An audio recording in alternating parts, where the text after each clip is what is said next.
نماز حاجت اور نماز توبہ پڑھنے کا طریقہ۔ مسز عظیم سعودی عرب سے صلاۃ الحاجت اور صلاۃ التوبہ پڑھنے کا طریقہ بتا دیں۔ یاد رکھیں صلاۃ الحاجہ یا صلاۃ التوبہ کے نام سے الگ سے کوئی شریعت میں نماز نہیں ہے کوئی کہ بھئی نبی نے فرمایا ہو کہ یہ صلاۃ الحاجت ہے، وہی صلاۃ ہے، وہ آپ اس میں یہ نیت کر لیتے ہیں میں دعا مانگوں گا تاکہ میری حاجت پوری ہو، تو اس سے پہلے میں نماز پڑھ رہا ہوں تو وہ صلاۃ الحاجت، لوگ اس کو صلاۃ الحاجت کہہ دیتے ہیں۔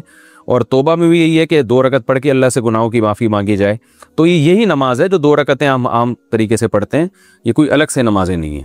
فجر عصر کے بعد صلاۃ الحاجت پڑھنا، کیا فجر یا عصر کے بعد صلاۃ الحاجت کے نفل پڑھ سکتے ہیں؟ فجر اور عصر کے بعد کسی قسم کی نفل نماز جائز نہیں ہے، اور یہ بھی سمجھ لیں صلاۃ الحاجت کے نام سے کوئی شریعت میں الگ سے نماز نہیں ہے۔ بس 2 رکعت آپ دعا مانگنے کے لیے پڑھیں کہ اللہ سے میں اپنی حاجت مانگوں گا، تو اس کو آج کل صلاۃ الحاجت کہہ دیا جاتا ہے، لیکن یہ کوئی الگ سے اسلام کی کوئی نماز نہیں ہے۔ تو باقی کوئی بھی نماز ہو، فجر اور عصر کے بعد نفل نماز اگر ہے تو وہ پڑھنا جائز نہیں ہے۔ صلاۃ التسبیح کی شرعی حیثیت۔ بہت سے لوگ کہتے ہیں کہ اسلام میں صلاۃ التسبیح کی کوئی حیثیت نہیں ہے، کیا یہ درست ہے؟ نمرہ بلال صاحبہ نے سوال پوچھا ہے۔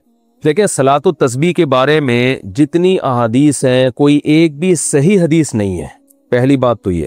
دوسری بات یہ کہ فقہا کا اصول ہے کہ ضعیف حدیثیں جب کثرت سے ہوں تو وہ درجہ حسن تک پہنچ جاتی ہیں، یعنی قابل قبول ہو جاتی ہیں۔ وہ اس بیس پہ اگرچہ صحیح حدیث ایک بھی نہیں ہے لیکن کثرت سے حدیثیں ہیں، اگرچہ وہ ضعیف ہوں تو وہ مل کے ایک قوت مل جاتی ہے ان کو۔ اس بیس پہ جمہور علماء کا یہی مذہب ہے، یہی ان کا قول ہے، یہی ان کا فتویٰ ہے کہ صلاۃ التسبیح کو بالکل کالعدم قرار دے دینا یہ درست نہیں ہے۔ اس نماز کی ایک حیثیت ہے، یہ سنت عمل ہے، کیونکہ ضعیف روایتوں کی کثرت کی بیس پہ جو ہے وہ فتویٰ یہ دیا جائے گا کہ یہ نماز ثابت ہے، اور وہ فضیلت جو اس کی حدیث میں آتی ہے وہ فضیلت ثابت ہے۔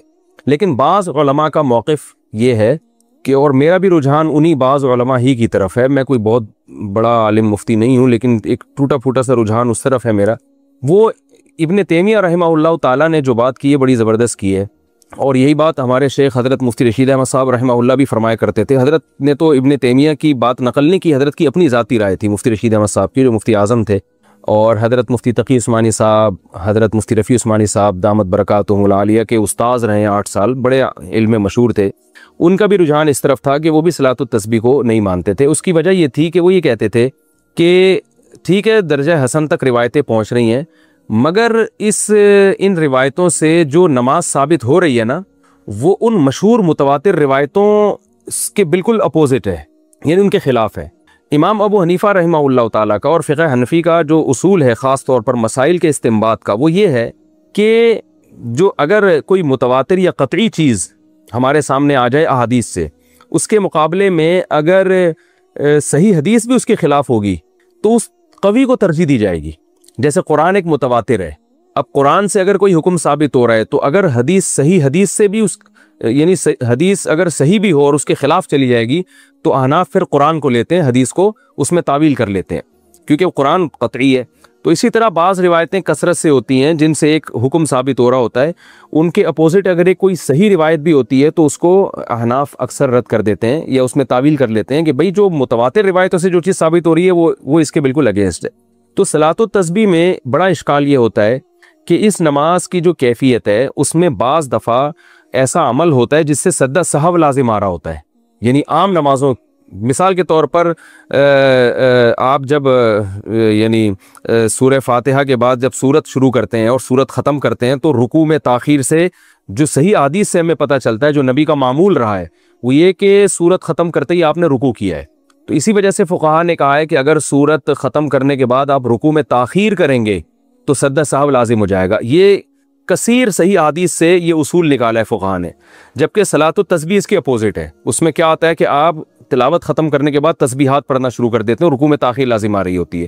تو صحیح احادیث سے جو بات بے غبار روایات اور کثرت روایات سے جو بات ثابت ہو رہی ہے وہ یہ ہوتی ہے کہ سورت ختم کرتے ہی رکوع کرنا واجب ہے، تو اس میں کیا ہو رہا ہے کہ رکوع کرنا واجب نہیں ہے، تو یہ اگینسٹ ہو رہی ہے نا ان صحیح احادیث کے۔ اس لیے بعض علماء کا موقف یہ ہے کہ اگرچہ ضعیف روایتیں ہیں، کثرت سے ہیں، درجہ حسن تک پہنچی ہوئی ہیں، مگر اس سے جو نماز کی کیفیت ثابت ہوتی ہے وہ متواتر جو روایتیں ہیں ان سے ثابت ہونے والی کیفیت کے خلاف ہے۔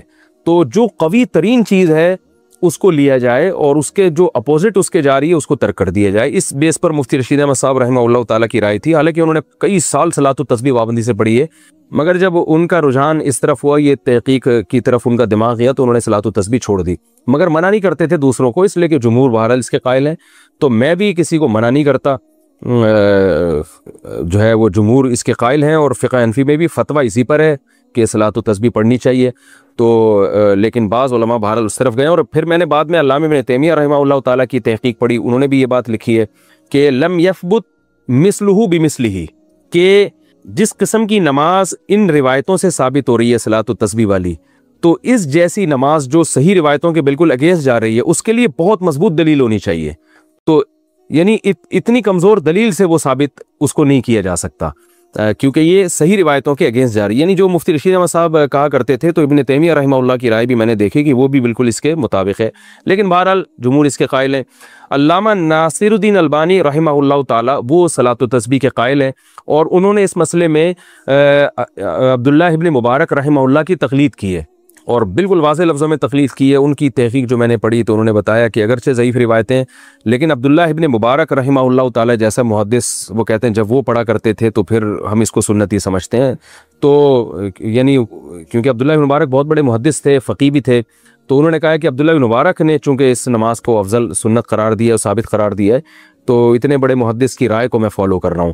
تو انہوں نے اس تقلید کا لفظ تو ذکر نہیں کیا، لیکن انہی کی تقلید میں، تقلید اسی کو کہتے ہیں کہ آپ کسی پر اعتماد کر کے کہ بھئی جب اتنا بڑا آدمی ایک چیز پہ فتویٰ دے رہا ہے تو میں بھی اس پر اعتماد کرتا ہوں. تو اگر کوئی تقلید کے طریقے پر اگر کوئی عبداللہ بن مبارک کو فالو کرے یا کسی دوسرے مجتہد کو، پھر تو ٹھیک ہے. لیکن اگر تحقیق کی دنیا میں جاتے ہیں تو پھر میرا رجحان اسی طرف ہے، کیونکہ امام حنیفہ سے صراحتاً اس بارے میں کچھ منقول نہیں ہے، امام مالک سے بھی صراحتاً اس بارے میں کچھ منقول نہیں ہے، یہ حضرات اس بارے میں خاموش ہیں. تو اگر ان سے منقول ہوتا تو بھی ہم کہتے کہ یہ اتنے بڑے لوگ ہیں، یقیناً ان کے سامنے کوئی مضبوط دلیل ہوگی، یا یہ اس حدیث کو یقیناً صحیح سمجھتے ہوں گے. کیونکہ مجتہد کا کسی حدیث پہ فتویٰ دے دینا یہ اس کی علامت ہے کہ اس کی نظر میں یہ حدیث بالکل صحیح ہے. تو وہ اگر یہ فیصلہ کر دیتے یہ حدیث صحیح ہے، تو پھر کیونکہ حدیث کا صحیح اور ضعیف کہنا بھی تو محققین کا کام ہے نا، یہ فیصلہ عام آدمی کے لیے آسان نہیں ہے. تو اس بیس پر میرا اپنا جو ذاتی رجحان ہے وہ یہی ہے کہ صلاۃ التسبیح کوئی پڑھ رہا ہے تو ٹھیک ہے، جمہور کے قول پر عمل کرے، دونوں طرف دلائل ہے. لیکن میرا جو رجحان ہے کہ جب صحیح احادیث سے جو نمازیں ثابت ہیں وہ اتنی کثرت سے ہیں، جو بالکل بے غبار روایات ہیں، اور ان میں اتنا ثواب ہے، تو بھائی جو کمزور چیز ہے اگر بہت وقت بچ جائے تو اس کی طرف آئیں اور صحیح حدیث کو فالو کریں، تو میرا خیال ہے زیادہ اچھا ہے. لیکن بہرحال کوئی صلاۃ التسبیح پڑھتا ہے تو بدعت نہیں کہہ سکتے، کیونکہ بڑے بڑے علماء کا اس میں اختلاف ہے، اور جب اتنے بڑے فقہاء اور علماء کا اختلاف ہوتا ہے تو اس کی بیس پر کسی عمل کو بدعت بہرحال ہم نہیں کہہ سکتے، جبکہ روایتیں اس طرف موجود بھی ہیں. تو اس لیے آپ جس کی بات کو فالو کرنا چاہیں، جس عالم کے قول پر عمل کرنا چاہیں، آپ کو اختیار ہے. اس میں دونوں رائے ہیں. باقی صلاۃ التسبیح میں ایک اور میں بات آپ سے عرض کروں کہ دیکھیں، نماز تو جمہور کا مذہب تو یہی ہے، فقہ حنفی میں بھی فتویٰ اسی پر ہے کہ صلاۃ التسبیح پڑھنا سنت ہے، بڑے بڑے علماء اس کے قائل رہے ہیں، جس کی ڈیٹیل میں نے آپ کو بتائی. باقی بعض لوگوں کا ایک مزاج بھی ہوتا ہے، میرا ایک اپنا ایک جو مزاج ہے، میں کہتا ہوں یار ایسی چیز کو لو جو بالکل بے غبار ہو. کیونکہ رسول اللہ صلی اللہ علیہ وسلم جو تھے تہجد کی نماز روزانہ پابندی سے پڑھا کرتے تھے، جن کیفیات کے ساتھ، 2 رکعتیں کر کے بھی، کبھی 4 رکعتیں کر کے بھی، اس میں آپ سورہ فاتحہ پڑھتے، پھر سورت ملاتے، پھر رکوع کرتے. تو یہ کیفیت تھی. تحیات کے بعد درود شریف اور دعا پڑھ کے سلام پھیرتے. اور اسی طرح اشراق کی نماز آپ نے بتائی، اوابین کی نماز بتائی، یہ بالکل بے غبار روایات سے ثابت ہیں، ان میں کوئی اختلاف بھی نہیں ہے. تو بعض کا مزاج بھی ہوتا ہے، میرا مزاج یہ کہ بھائی ایسی چیز کو لے لو جو بالکل بے غبار ہو. لیکن بعض لوگ کہتے ہیں کہ بھائی اس میں چونکہ تسبیح کا عمل بہت زیادہ ہو رہا ہے اور بڑی لمبی نماز ہوتی ہے اور تسبیح سے ایک طرف دماغ لگتا ہے، اس بیس پہ کہتے ہیں کہ یہ پڑھنی چاہیے. تو اس میں ایک ذوق کا بھی اپنا دخل ہوتا ہے. قرآن کیا سناتا ہے؟ کہانیاں سناتا ہے، بس قصوں کی کتاب ہے. کہتے تھے ان ھذا الا اساطیر الاولین، یہ تو پرانے لوگوں کے قصے ہیں، موسیٰ نے یہ کہا، فرعون نے یہ کہا، شعیب علیہ السلام نے یہ کہا، قوم نے جواب میں یہ کہا. تو پرانے لوگوں کے قصے، کہانیوں کی کتابیں، کہانیوں کی. تو اللہ میاں ہمیں بتاتے ہیں کہ یہ جو تمہارے اسکالرز ہیں نا، جو مجھے نہیں مانتے، یہ تمہیں کہانیاں کرا رہے ہیں. کہانیاں کون کرا رہے ہیں؟ یہ تمہارے اسکالرز ہیں نا، جنہیں تم کو اس دنیا کی ترقی میں الجھا دیا ہے کہ یہی سب کچھ ہے. اصل میں کہانیاں یہ تمہیں کرا رہے ہیں. ان سے ورنہ پوچھو جنہوں نے پہلے ترقی کی وہ گئے کہاں؟ اتنی ترقی کی، ایسے ترقی کے میدان میں آگے بڑھتے بڑھتے بڑھتے بڑھتے کیا ہوا بھائی؟ ہارٹ اٹیک ہوا، دھڑام سے مر گئے۔ کوئی بوڑھا ہو کے مر گیا، کوئی جوانی میں ہی مر گیا، کوئی ایکسیڈنٹ سے مر گیا، کوئی بادشاہ بن کے مر گیا، کوئی وزیر بن کے مر گیا، کوئی سائنٹسٹ بن کے مر گیا، کوئی فلسفی بن کے مر گیا، کوئی بڑا فاتح بن کے، سکندر اعظم جیسا فاتح بن کے بھی مر گیا۔ تو اللہ کہتے ہیں یہاں کے لیے پیدا ہی نہیں کیا میں نے تمہیں پیدا کدھر کے لیے کیا ہے؟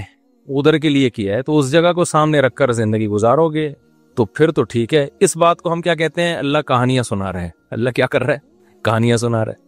یہ جو ملحد لوگ ہیں، مشرک لوگ ہیں، ملحد لوگ، ایتھیس لوگ، سیکولر لوگ، یہ قرآن پر یہی تو اعتراض کرتے ہیں۔ قرآن حوروں کی لالچ دے کے معاذ اللہ کہانیاں سنا رہا ہے، حوروں کی لالچ دے رہا ہے، جنت کی نہروں کی لالچ دے رہا ہے۔ بھائی یہ سب کہانیاں ہیں۔ اللہ میاں کیا کہتے ہیں؟ یہ تمہیں دنیا کی لالچ دے کے کیا سنا رہے ہیں؟ کہانیاں۔ اللہ کی باتوں کو کہانی کہہ رہے ہو۔ وَمَنْ أَصْدَقُ مِنَ اللَّهِ قِيلًا، حالانکہ اللہ سے سچی بات کس کی ہو سکتی ہے؟ اور انسان جب انسان کو گائیڈ کرتا ہے، اس میں اپنے مفادات اس کے سامنے ہوتے ہیں، اپنی خواہشات ہوتی ہیں۔ تو اپنی خواہشات جس کے سامنے ہیں، وہ جو تمہیں بتا رہے ہیں وہ ٹھیک ہے، اور میں جو سنا رہا ہوں وہ کیا ہے؟ کہانیاں۔ اللہ کہتے ہیں میرا تم سے کیا لینا دینا، مجھے کیا فائدہ، مجھے نہ تمہاری عبادت کی ضرورت، تمہاری نافرمانی سے میرا کوئی نقصان نہیں ہے۔ حدیث میں آتا ہے ساری دنیا کے سارے انسان جمع ہو کے اللہ کے خلاف ہو جائیں تو سمندر کے پانی میں سوئی ڈبو کے آپ نکالتے ہیں نا، تو کتنا پانی کم ہو جاتا ہے، اتنا بھی اللہ کی ملکیت اور حکومت کو نقصان نہیں ہوتا۔ اور سارے اللہ کے فرما بردار بن جائیں تو اتنا فائدہ بھی نہیں ہوتا۔ اب سوال پیدا ہوتا ہے جب نہ فائدہ اور انہیں نقصان ہو رہا ہے تو پھر اللہ کیوں چاہ رہے لوگ میری فرما برداری کریں؟ اس کا اللہ نے جواب دیا، وَإِن تَشْكُرُوا يَرْضَهُ لَكُمْ وَلَا يَرْضَى لِعِبَادِهِ الْكُفْرَ، کہ اللہ شکر کو پسند کرتا ہے، وہ چاہتا ہے کہ میرے بندے میری فرما برداری کریں تاکہ میں ان کو نوازوں۔ بندوں سے محبت کرتا ہے، فائدہ نقصان نہیں ہے، لیکن اس کو اپنی مخلوق سے محبت، اور سب سے زیادہ محبت کس سے؟ انسان سے۔ کیوں بھائی انسان سے بہت زیادہ محبت کیوں ہے؟ اس میں کیا کوئی سرخاب کے پر لگائے اللہ نے الگ سے انسان میں؟ انسان کی تو 2 ٹکے کی اوقات نہیں ہے۔ اتنے بڑے بڑے فرشتے اللہ نے پیدا کیے، اتنے بڑی بڑی، انسان جس زمین پہ رہتا ہے اس کی اس کائنات میں 2 ٹکے کی اوقات نہیں، اتنی چھوٹی سی زمین ہے۔ ابھی پرسوں کوئی مجھ سے پوچھ رہا تھا ہم چاند پہ جائیں گے تو زمین کو کہاں دیکھیں گے؟ میں نے کہا اوپر دیکھیں گے۔ وہ صاحب حیران ہو گئے، وہ تھوڑا دیہاتی ٹائپ کے صاحب تھے، وہ کہہ رہے ہیں یار اوپر کیوں دیکھیں گے؟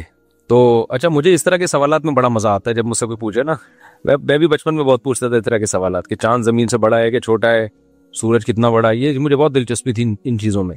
تو میرے بھائی بھی مجھ سے پوچھتے تھے ہم جب چاند پہ جائیں گے تو زمین کو کہاں دیکھیں گے؟ میں بڑا کنفیوز ہوتا تھا یار واقعی ہم زمین کو دیکھیں گے کہاں؟